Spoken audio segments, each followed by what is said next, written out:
Hey everyone, Ross McCorkle here with another episode of the Depot 180. The Pittsburgh Steelers are coming out of their bye week and will be on the road to play against the Los Angeles Rams at SoFi Stadium. Most teams do not like to have the bye week so early in the season, but it was great timing for the Steelers, who had a small handful of players that needed extra time to get right.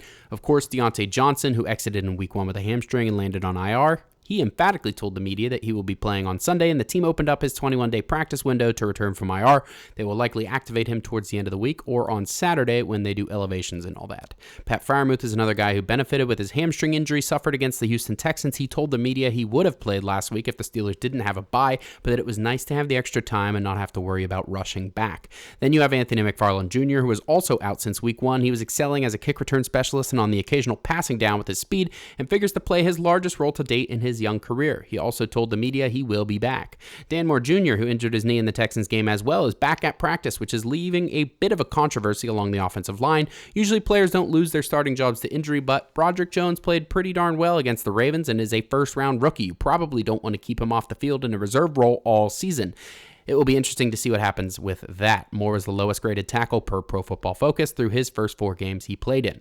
That really just leaves Cam Hayward with his groin injury. It doesn't look like he will be returning this week, or they would have opened up his practice window, but perhaps we will see that happen the next week or two as they ease him back. The initial estimate on his injury was 8 weeks, which we are rapidly approaching. The team is about as healthy as you could hope, almost a third of the way through the season.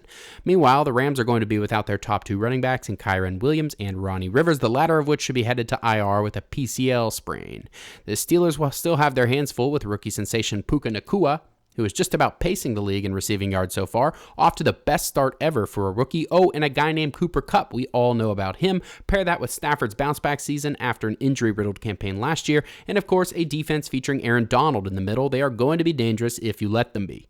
Let me know how you enjoyed the video on Twitter at Ross_McCorkle, and as always, visit SteelersDepot.com for your latest and greatest Steelers breaking news and analysis.